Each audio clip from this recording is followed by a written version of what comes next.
Criticism. I want to talk about criticism and why it's important to receive it from not only your foes, which we typically think of, but to receive criticism from your friends and the closest people around you. And I want to talk about that right about now.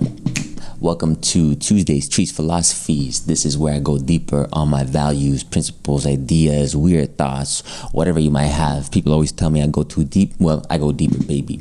Anyways, let's get into it. So criticism.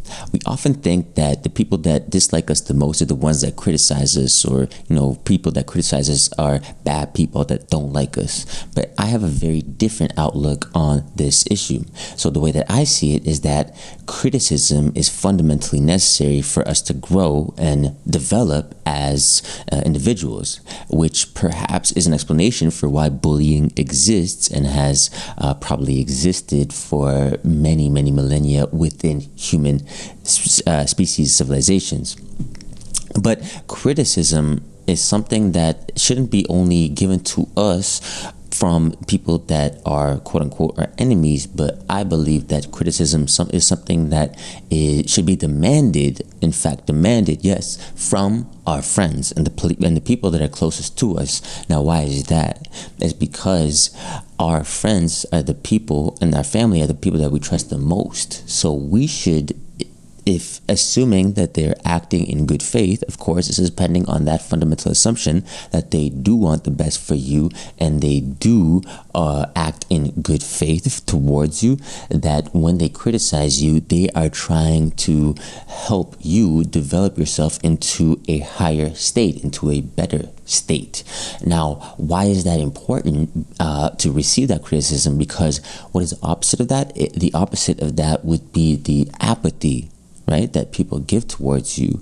What does that mean? The apathy is when people don't spend any energy towards correcting your flaws, your behavioral flaws. So if you were to do something and somebody that's closest to you perceives that as wrong or knows that that is wrong, but they don't take the time and energy to stop you from doing that act, that is an act of apathy. Now, the reason that they're stopping from taking steps in that act and stopping you is because they don't want to go through that uncomfortable situation of going through that difficult conversation with you, of confronting you. Because let's all face it, when you confront somebody about something, it's not the best experience. It's not something that you look forward to. It kind of feels weird. It's an uncomfortable situation. So the easier thing to do is to just not have the conversation entirely.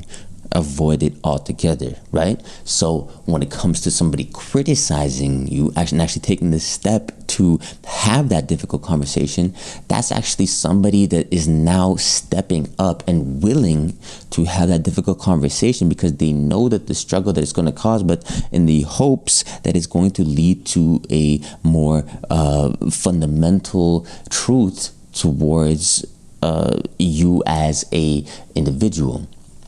So again, there's the criticism that somebody can give you, or there's the apathy that somebody can give you.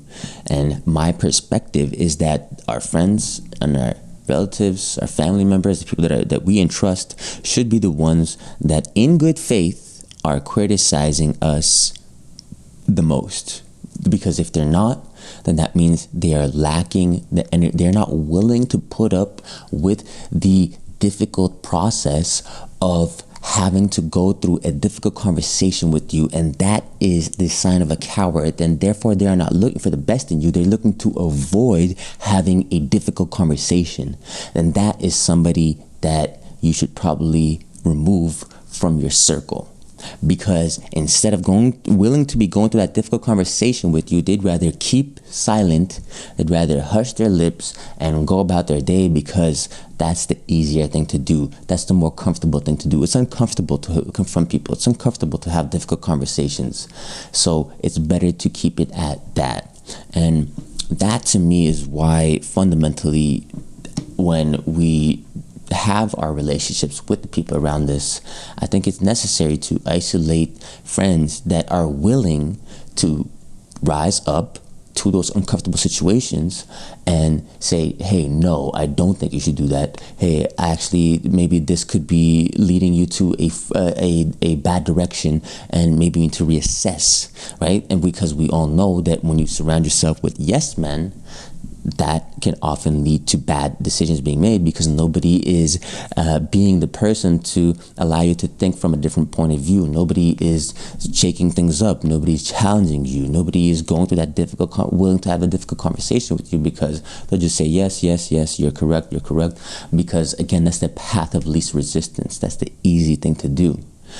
So those people are truly not acting in your best interest. They're acting in their own interest. They're acting in their own self-preservation. So again, I ask you, if there are people around you of this nature that you call friends, but they're not willing to spend that energy to have those difficult conversations with you, then I would ask you to reassess whether or not you should be calling those people your friends. So that's just my quick little thoughts on this week's Tuesday Trees Philosophies. Just a little thought I had about friendship, about why it's important, about our close relationships, and why it's important for those people that we trust, that are closest to us, to in good faith be the ones that can criticize us and lead us to a deeper understanding of who we are. And ultimately, I think we ourselves need to be our own biggest critics, but I think people around us need to help us get that way. Let me know what you think in the comments. Please subscribe and let me know some other ideas that you'd like me to talk about. It's what I like to do. Tuesday Trees Philosophies, and I'll catch you next week. Peace.